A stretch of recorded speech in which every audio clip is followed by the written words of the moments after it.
sebagai jawaban akhir dari semua pertaruhan. Keberhasilan tugas adalah segala-galanya.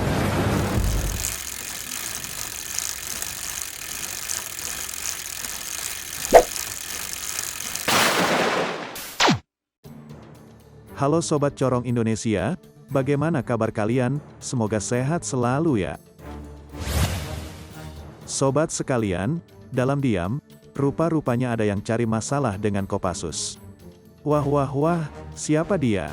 Namun sebelum kita lanjut, jangan lupa untuk like, subscribe dan share sebanyak-banyaknya, dan tonton video ini sampai selesai, agar tidak gagal paham. Sahabat sekalian, sejak berdiri 75 tahun silam, Tentara Nasional Indonesia terus berkembang dan meningkatkan kemampuan sesuai dengan kemajuan zaman. Meski masih memiliki banyak kekurangan, tak sedikit negara maju yang menganggap TNI adalah salah satu armada militer terkuat di muka bumi. TNI membuktikan dedikasi dan kapasitasnya sebagai garda paling depan pembela kedaulatan bangsa, sejak masih di era perang kemerdekaan. Termasuk pasukan berbaret merah, iya benar sekali, Kopassus. Kopassus sangat menjunjung tinggi sikap disiplin. Bahkan, sikap disiplin ibarat nyawa yang harus dijaga sepenuh hati oleh setiap anggota Satuan Elit Komando Pasukan Khusus TNI Angkatan Darat. Menjadi anggota Kopassus tentu mereka juga harus siap tahan banting, entah di setiap lini tempur maupun di setiap macam kegiatan. Oleh sebab itu, siapapun yang memiliki mental lemah akan pergi dengan sendirinya. Bukan hanya memiliki ketangguhan dan keberanian yang luar biasa, hanya dengan disiplin, seorang anggota Korps Baret Merah akan berhasil menjalankan tugasnya. Sahabat sekalian, kita tak bisa lagi memungkiri, bahwa Kopassus adalah salah satu pasukan elit yang namanya sangat masyhur.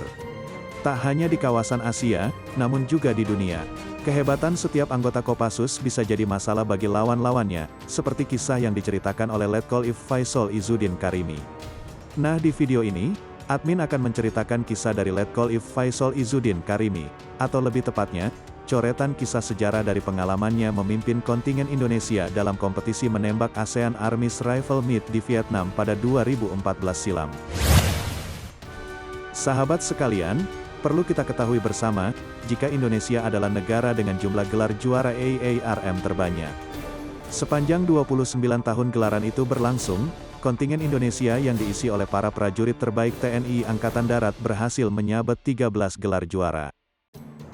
Nah, pada saat itu, prajurit Kopassus di bawah pimpinan Faisal berangkat dengan kesiapan tinggi yang tentu saja membuat gentar lawan-lawannya. Tanpa kita ketahui, ternyata, Vietnam yang menjadi tuan rumah mencoba menggoda para anggota Kopassus agar fokusnya dalam pertandingan pecah. Para anggota militer Vietnam mengajak para prajurit Kopassus meminum arak khas negara komunis itu jelang pertandingan esok harinya. Bukan hanya itu saja sob, panitia menggoda dengan menyediakan kendaraan yang bisa membawa pelesiran ke kota setiap malam, yang jelas jika sudah ada minuman haram itu, kedepannya bakal gimana ya kan? Tetapi prajurit Kopassus di bawah pimpinan Faisal telah mengecamkan dalam hati mereka, bahwasannya mereka tak akan terbujuk rayu oleh lawannya. Karena kedisiplinan tinggi para prajurit Kopassus itulah, sekali lagi yang menjadi kunci kesuksesan. Indonesia kembali menjadi juara AARM yang ke-7 secara beruntun, dan meraih gelar ke-9 di ajang bergengsi di kalangan militer Asia Tenggara.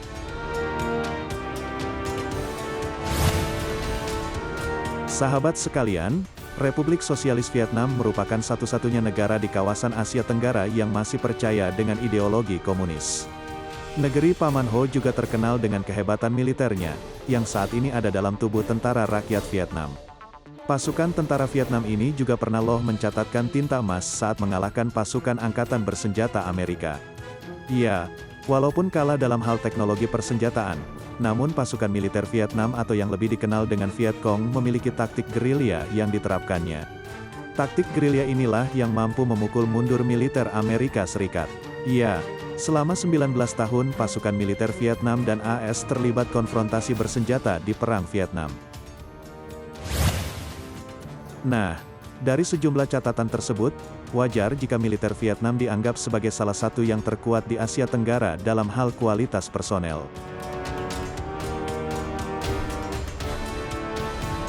Namun, faktanya, anggota Tentara Nasional Indonesia memiliki kemampuan yang lebih tinggi dibanding pasukan militer Vietnam. Tanpa berbuat curang pun, TNI mampu menang dalam ajang ASEAN Armies Rifle Meet. Bahkan, tak ada satupun negara di kawasan Asia Tenggara yang mampu mendekati torehan 13 kali gelar juara AARM. Catatan inilah yang membuktikan jika prajurit TNI jauh lebih dikdaya dari negara Asia Tenggara manapun, termasuk Vietnam. Bukan mau bersombong ya, namun bagaimanapun berbagai torehan prestasi TNI yang berkata seperti itu. Ya, walaupun Vietnam pernah 2 kali menjadi tuan rumah gelaran AARM, tapi gelar juara belum pernah sekalipun jatuh ke tangan pasukan negeri Paman Ho itu.